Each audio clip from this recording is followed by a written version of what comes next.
you just kind of hang out. Good morning. Welcome to the Harrisonburg Rotary Club. Sometimes that gong surprises our members, so I saw the faces of the students like, what's he doing? But please stand. I am so thankful to have all of these 4-H and FFA guests, and I won't steal John Rosenberger's thunder for later, but we know that agriculture is really the backbone of this valley, and just appreciate having you all here. And I had kids in 4-H and loved it, and they loved it. So we're going to do a couple of things that we typically do that you can just join us in, and then we'll move on to the presentation and awards. But we start off by, in Rotary, we believe in a high standard of ethics, and so you can enjoy following along with us as we recite the things that we think, say, and do. First, is it true? Second, is it fair to all concerned? Third, will it build goodwill and better friendships? Fourth, will it be beneficial to all concerned? Hopefully you all will join us as we sing. Noah Yoder's going to lead us in God Bless America. God bless America, land that I love. Stand beside her and guide her through the night with the light from above. From the mountains to the prairies, to the oceans white with foam. God bless America, my home, sweet home. God bless America, my home, sweet home. Now we'll turn to the Pledge of Allegiance. I pledge allegiance to the flag of the United States of America and to the republic for which it stands, one nation, under God, indivisible, with liberty and justice for all. I'd like to call up Jonas Bontrager now to lead us in our blessing and invocation for today.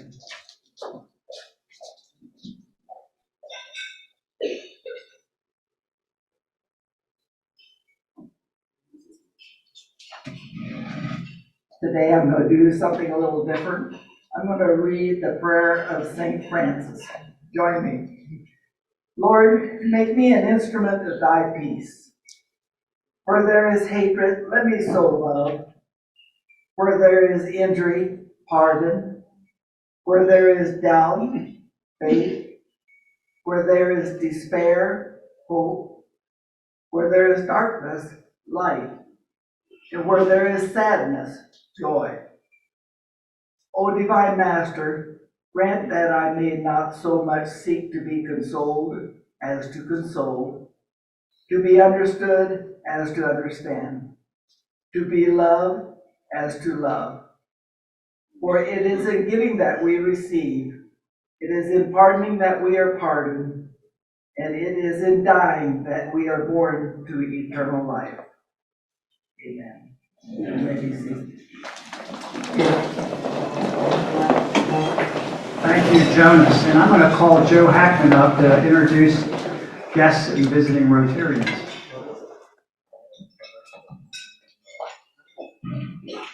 Today we are delighted to have with us Chris Riddle, and he is a guest of Rob Gowdy. Rob, could you say a word about your guest? Yeah, so Chris Riddle is on the board of FCA, but he also is a fantastic houseman, and their company is Facilitate tile for business. yes, and so he has been a good friend of me since I've been here in Harrisonburg, and I thought to introduce him to Riddle. Welcome.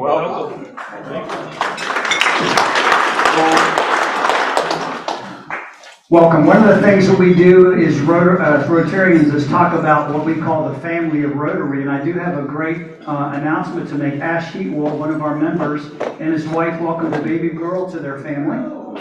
Avril Joanna on April 20th.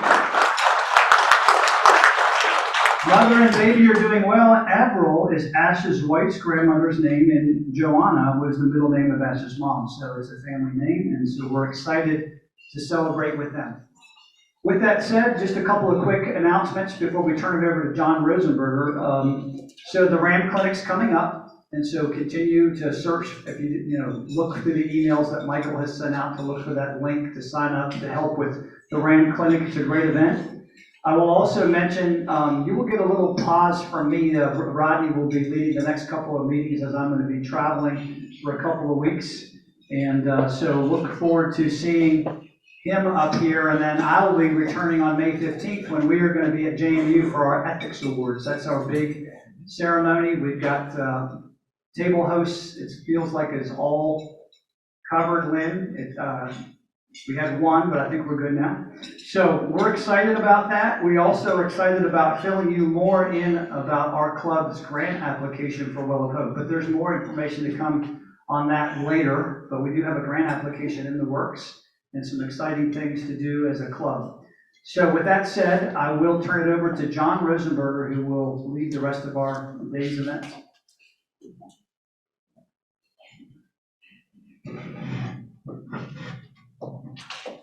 Thank you, Wayne. I'm gonna bring this thing down a little ways. Nobody wants to stay there. Anyway, I want to add my welcome to Wayne's welcome to all of you all. We're so delighted to have 4-H students and their sponsors, and we, kind of make a big deal out of the awards that you have received. As Wayne mentioned, you are the future of agriculture and actually future leaders of this area, and we look forward to seeing you, how you develop and grow in the future. And what I'm going to do is start down here with Sam Leach, the 4-H agent. He's going to introduce his students, and then what I'll do is we'll just pass the mic around. And I got to turn this one off. Avoid feedback.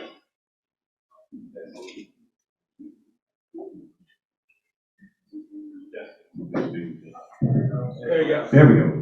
You have to kind of talk right into this thing. All right.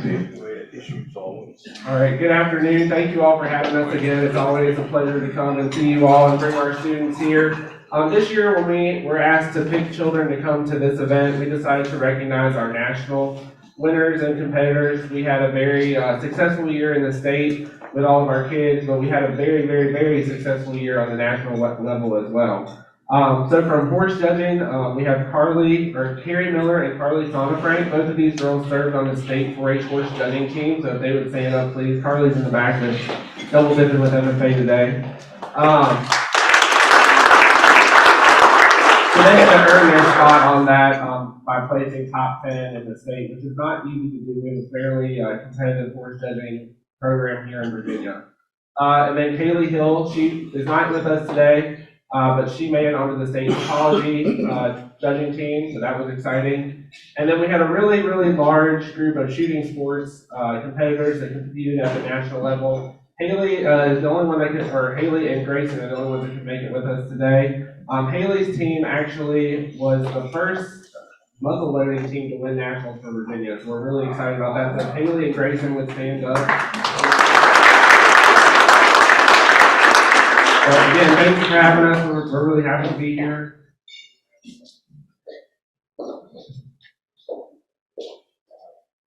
All right, thank you for having us. This has been a pleasure to be here. I can't even count how many times I've been, but it's always nice to come and spend the afternoon with you. This afternoon from Turner Ashby, we'd like to recognize a handful of students that participated in some national contests, and then we have some state things as well. But we had a marketing plan team that actually won as students at Penn Middle School, and then they came up and were members of the Turner Ashby chapter and competed this fall at the national convention. So for marketing plan, we had Madison Hess, Laurel Armstrong, and Colton McDormand. He couldn't be with us, but Laurel and Madison would stand up, please.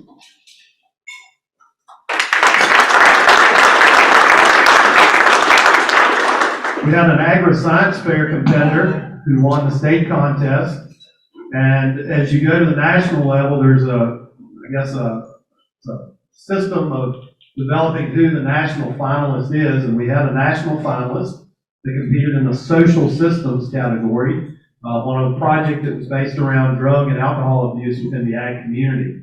And this young lady, she placed ninth in the national competition, and that's Audrey Garrison.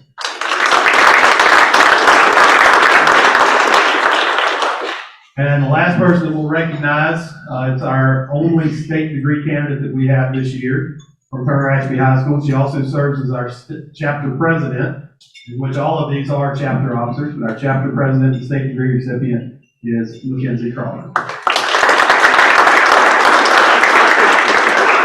Thanks, Brandon. This is Brian Krickenberger, by the way. So we have a special guest with us today.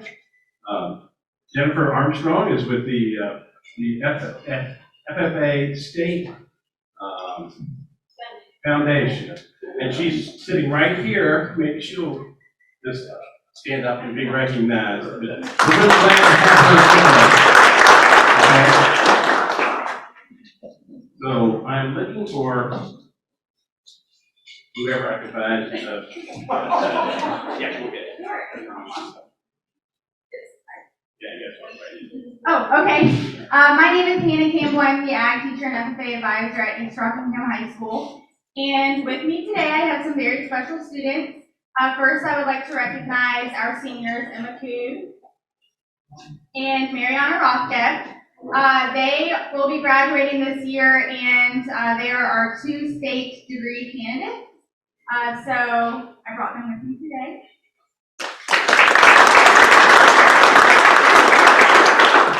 And then I also have the East Rock jury judging team. So Connor Davis, Emily Hammer, Emma Cood, and Olivia Umpier.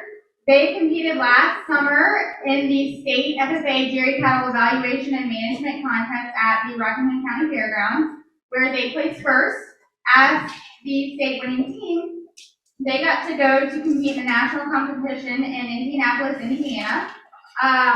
We went up in October, though, to Pennsylvania to the All-American Dairy Judging Contest for practice. That is a contest on the national level that not all students have to compete in, but you can if you want practice. So we did that, and they placed 4th there as the team overall in the nation.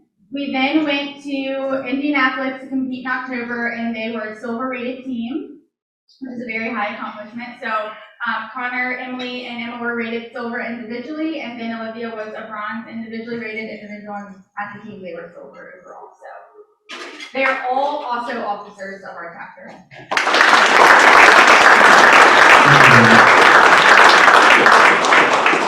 Come over here to Elizabeth Lynn. Thank you for the opportunity to recognize our state students here today. It's always nice to come back every year. I am proud to bring the following students with me. I have Lucy Johnson. She's our state winner for the Dairy Production Proficiency Award. She'll be recognized at the state convention this June.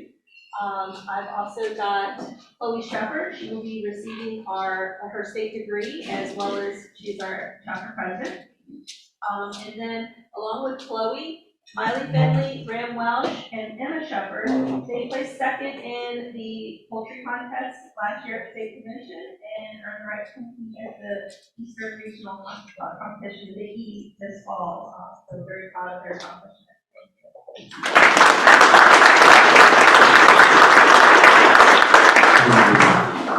All right, we've got one more advisor here. Confidence. Hello, I'm Herb Hoppitz. I teach at Broadway High School, along with 2 other agriculture teachers that aren't here. There was a question on our table about what the state degree was. And so in FFA, at the high school level, members can start with a green hand degree, which is usually 9th graders, and there's a chapter degree and then the state degree. And so there are requirements on community service hours, either hours or income with their projects that they do, in addition to some leadership activities and things like that. So it's a pretty big recognition on that level. So anyway, we had a successful year, and I brought some students from 3 of the teams that we had that competed at the national level. And so first, we had a conduct and chapter meetings team that placed first, and that is a junior version of parliamentary procedure, if that name sounds a little bit more familiar. So they were 9th graders when they competed. and that is Carly Sonnenfrank, who's here, and Romney Ritchie over here, and Ayla Janney at that table too.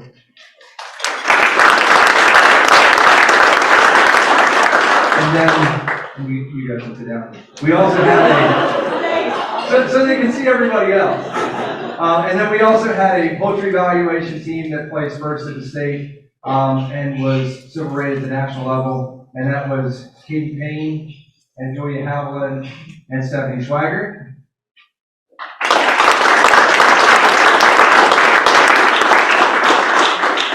And then the other team that we had, that only one of the four came today, as we the team in farm business management, that also did very well at the national level and was silver rated. And Jackie Diaz is here from that team.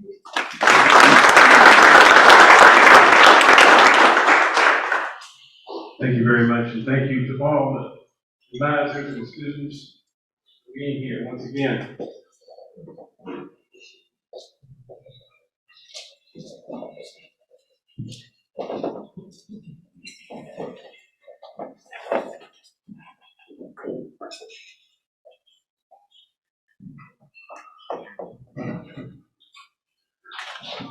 All right, okay, it's working. All right, so it's my great honor to introduce our speaker today. He is a lifelong resident of Augusta County. He grew up on a small farm near Quick's Mill, where he gained a love for the outdoors and agriculture. He has an associate's degree from Blue Ridge Community College. I was going to do a shout out to John Downey. I guess I am doing one. And he's not even here, I don't think. Anyway, he earned a bachelor's degree in agriculture education and a master's degree in career technical education, along with an endorsement in administration at Virginia Tech. He taught agriculture in Rockingham County for 25 years. He has earned the distinction of being the Chesapeake Bay Foundation's Environmental Education of the Year. That sounds pretty impressive. And he's been in Rockingham County Public Schools Teacher of the Year, which is another very impressive honor. He is currently serving as a Career and Technical Education Director for Rockingham Public Schools. This June, he is planning on retiring after 45 years of service, and I have already hit him up for the possibility of joining our Rotary Club to continue his years of service. So he and his wife Nancy live in a small farm near Mount Sulphur. They operate a farm-to-table operation selling beef and lamb in the Fairfax Community Farmers Market in Northern Virginia. Please join me in welcoming Eric Fitzgerald to the podium.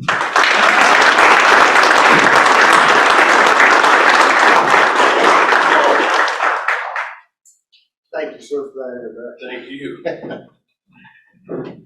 It's 40 years, not 45. I'm not that old. Oh, come on.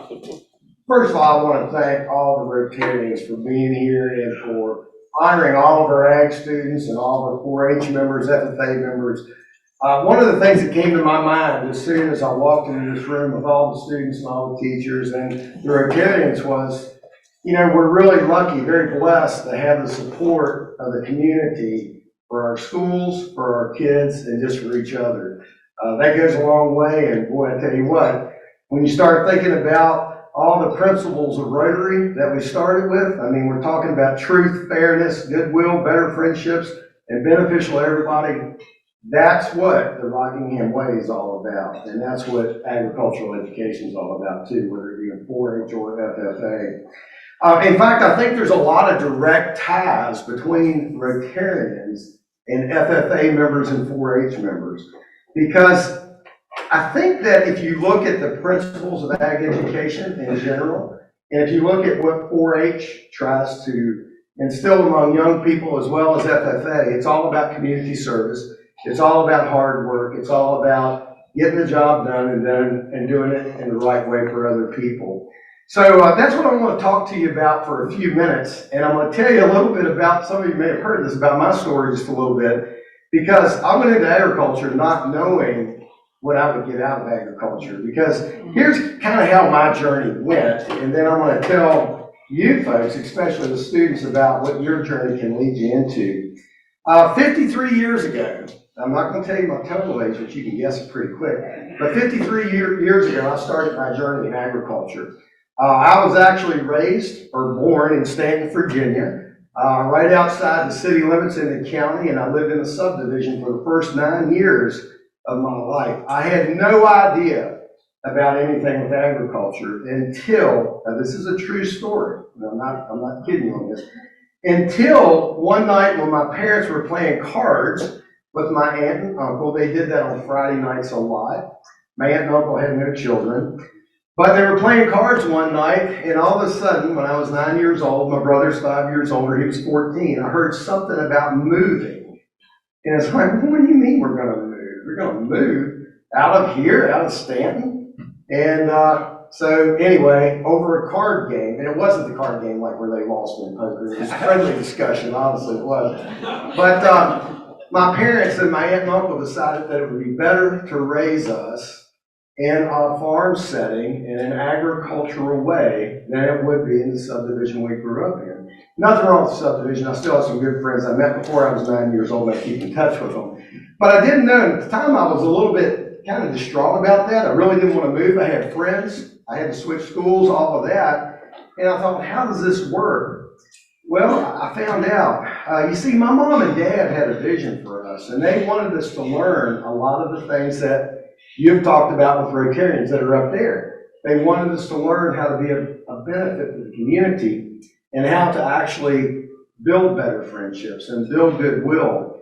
And guys, I can tell you that part of my moving to that small farm in Quicks Mill. Anybody know where Quicks Mill is, by the way? Awesome. Good stuff. Good stuff. I know Mr. Rickenberg does. That moved to Quicks Mill from Sherwood Forest in Stanton. Even though I thought at the time it was crazy for my parents to do it, turned out to be one of the best things that ever happened to me in my life. My mom and dad, my aunt and uncle knew that raising kids with an agricultural background would be beneficial to my brother and I can tell you, it really has. Here's a quick summary of what I learned from that experience. As soon as I moved to Quicks Mill with my parents, I learned that being outside was a lot better than being inside. And that came from the list of things Dad would have us do during his workday. He worked at DuPont. My mom ran a daycare center called Candy Straight Nursery. I still remember that in Verona. But my dad worked shift work and mostly graveyard, so that meant he would leave a list of things for us to do, my brother and I, around the farm. I learned how to dig post holes pretty quick, not with a tractor, but with a digging iron and digging clamps. And did get paid for it. He gives like a quarter a hole. And if anybody wants a job for a quarter a hole, see me. I'd like to hire you for it. But he expected that to be done. And when it wasn't done, he was never mean about it or anything else. He goes, well, you just got to work harder. And so I learned that through that experience that hard work paid off. And I also learned that you had to take care of livestock, because on our little farm, we had cattle, sheep, goats, chickens, ducks, horses, grapes, and a whole lot of other old equipment that needed to be taken care of. We didn't take our equipment to get it fixed. We fixed it. And I can tell you what, when I was 9, 10, 11, 12, I can tell you I learned how to do that. One of the first things Dad showed us how to do, I couldn't drive the tractor yet because I couldn't reach the pedals, but my brother could. It was an old International A. And we pulled behind it an old John Deere number 4 mower. You know what that one is?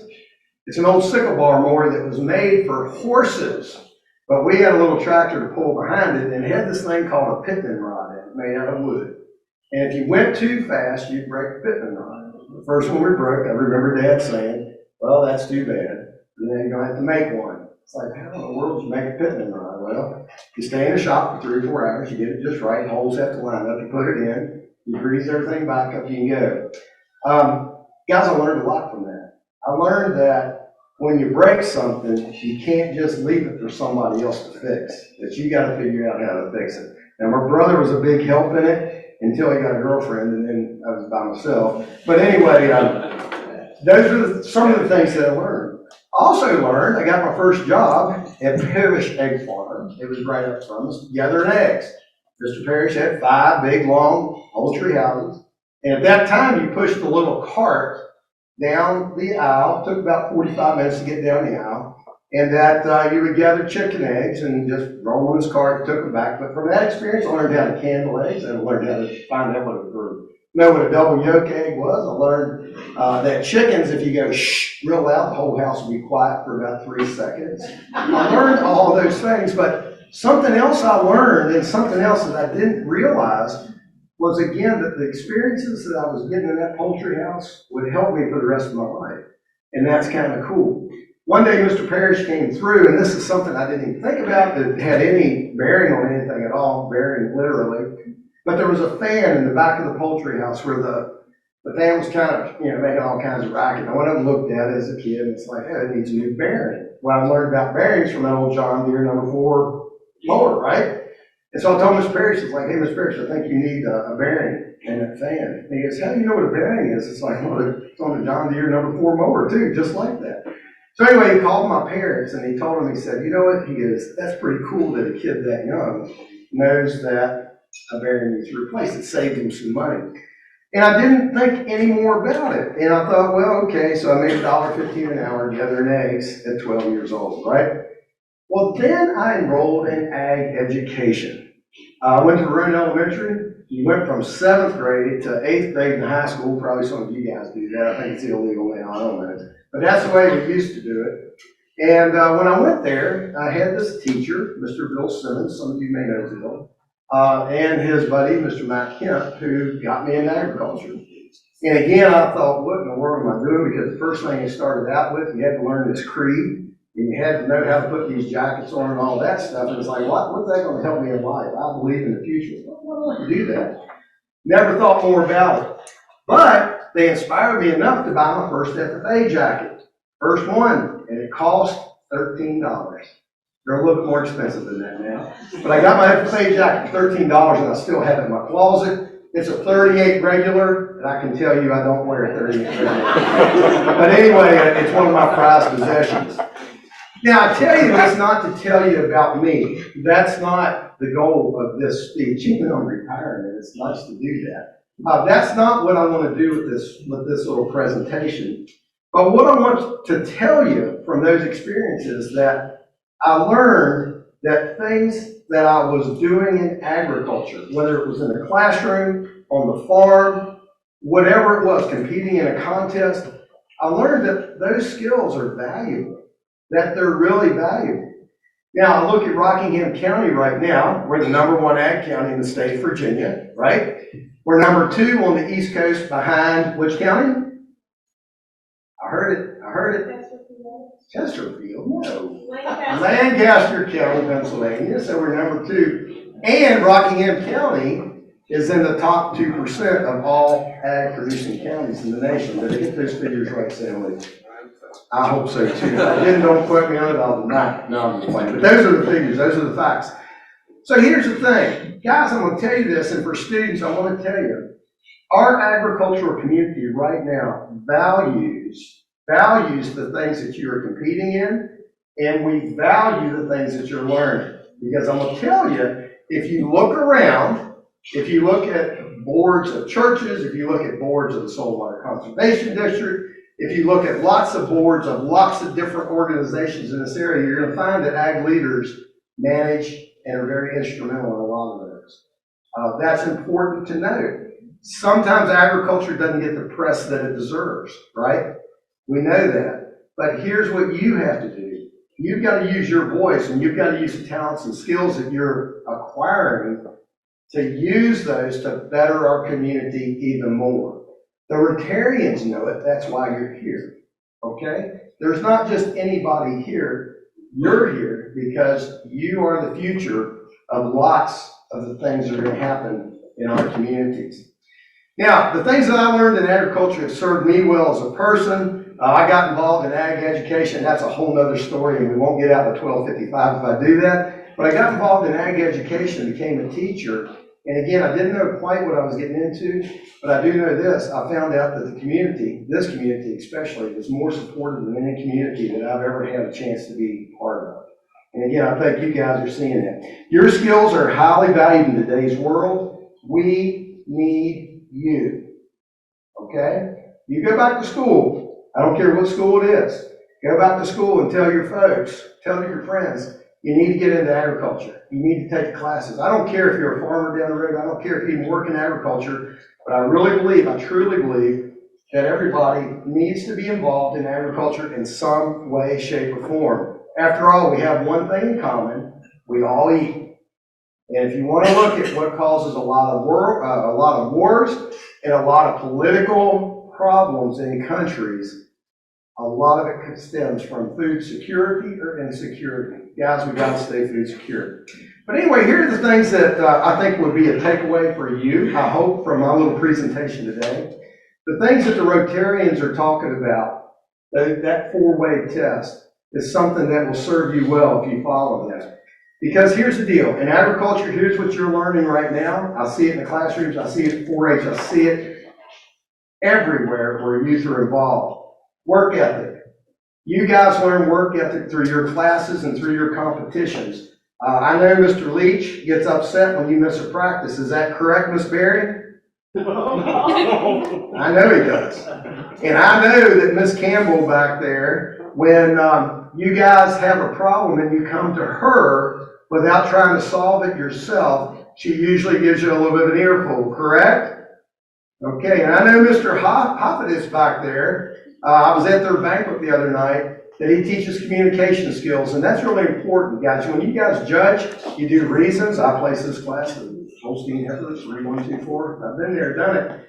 That's all communication. Those are skills. And when you guys don't do that correctly, Mr. Hoffitz is a little unnerved. Correct, Mr. Hoffitz? Just a little bit. I also know teamwork is an important part of every one of these teams that you guys are on. That's something that agricultural education and 4-H and FFA push. Mr. Krickenberger, I know for a fact when this team doesn't work together, you're not happy, correct?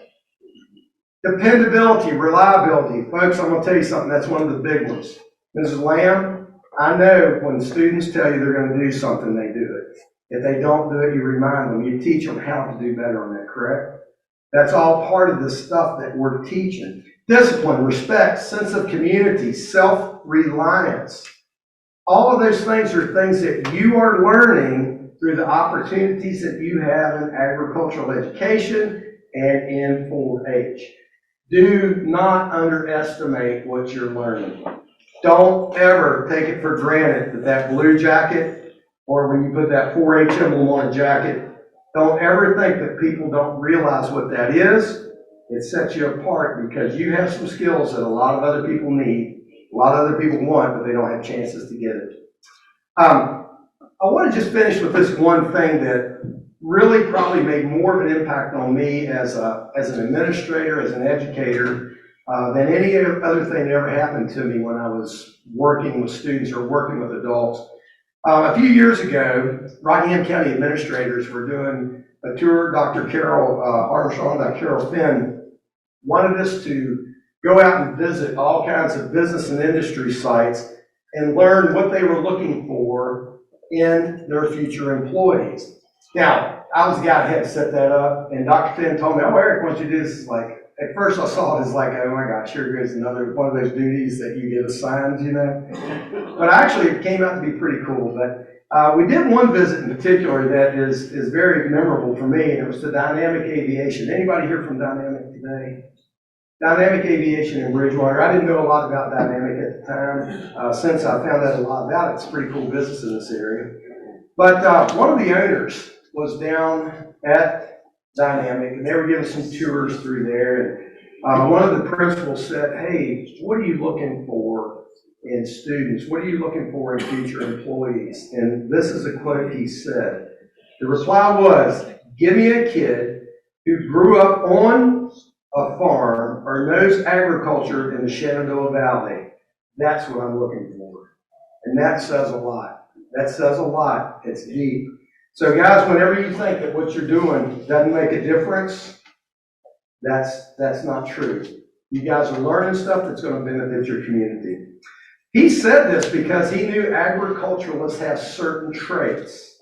And those traits include, when they fail, they find a way to make it work. They don't quit and give up. And if you've ever been on a farm, or if you've ever done anything with judging contests, in fact, I was talking to Miss Arbogast there a minute ago about, she placed, was third in forestry, but she says we got next year. That's an agricultural principle, right? You always look to the future and think, how can I do this differently? So they're practicing now for next year's contest, am I right? Okay, cool stuff. The other thing he said is they know that by working together, things get done. True enough? I think every business person out here will tell you, man, if you're not working with your folks, it's not going to get done and you won't succeed. And then thirdly, and this one kind of really made an impression on me, he said, agriculturalists are the ultimate stewards of land and the community. And I'm going to be honest with you, I agree. And that comes from a kid who wasn't born onto the farm. That comes from a kid who didn't inherit the farm. That comes from a kid that just got involved in agriculture and worked a lot with agriculture and learned a lot of those principles along the way. So don't ever take it for granted. These skills, these qualities that we've talked about are highly, highly in demand. Our country is in desperate need of the skills that you have. Please, please, please take advantage of all of it. So back to the Rotary principles. I want you to ask yourself before you leave, all of you Rotarians do it all the time, but all of us that aren't Rotarians yet, catch that? Yeah, need to follow those.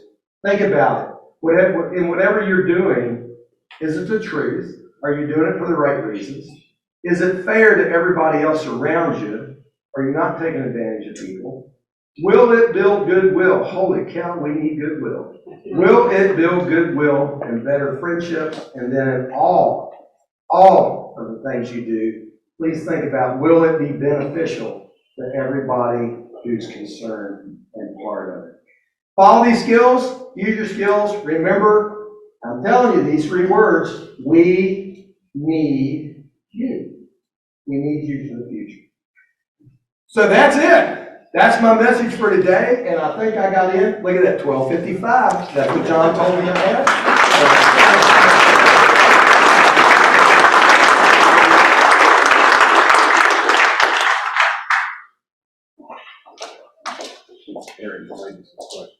Oh, I'm now open for questions. Yeah, well, we do have a couple of minutes if anybody has a question for Eric. Ask me one. Somebody make me feel good. What are you going to do in retirement? No, so my wife and I do have a little meat business. Actually, we do a little partnership with Mr. Frickenberger there and Miss Campbell sometimes. And so we sell meat, my wife's business, we sell meat in Fairfax, raise a few steers or grow them out, keep them out, whatever, and process them. And so we'll do that. And then also I teach a class or 2 over at JMU just for kicks. That's it. Thank you. Yes, sir. How many know how to milk a cow? Good question. How many of you guys? And now the second question that goes along with that is, do you drink raw milk? If I wasn't lactose intolerant, I would. Occupation hazard. Any other questions? What's your favorite memory? Of what? Of CTE. That's a tough one. I'll tell you this, and I could get, and some people have heard me talk a long time about this. I could tell you 1,000 really good memories. I will tell you this, I truly, truly, truly believe this. Agricultural education, teaching it, is the best job there ever was in the world. And I'm not kidding you on that. In my career, I've been very blessed. I have worked with nothing but top-notch students. A number of them are in here. Some of them are teachers. And honestly, I can call those kids today. Some of them aren't kids anymore. They're like in their 50s. But I can call them, and they're always willing to help. And again, that's part of that ag spirit. People pitch in and help. And I think anybody who's been involved in that community knows you make good, lasting friendships. I have found that it's a give. It's not just some groups, some organizations, it's a one-way street. It's like, what can I get from you?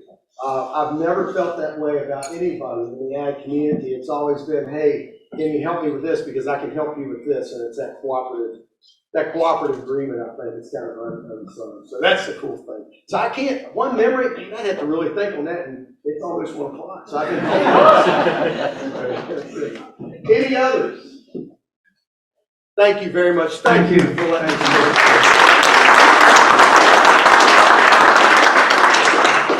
Yeah, we want to thank you on behalf of the Harrisonburg Rotary Club for being here, and I agree with what Mr. Fitzgerald said. As a person who employs folks from time to time, anytime you have FFA or 4-H on your resume, that's viewed very favorably. So be proud of what you're doing. And again, I experienced that with my kids at the fair and 4-H. The other 4-H kids, hey, can we help you with that? Can I answer a question for you? Just very helpful. And so keep up the good work. Thank you for being here. Chris, thank you for being a guest with us today. And the meeting is adjourned.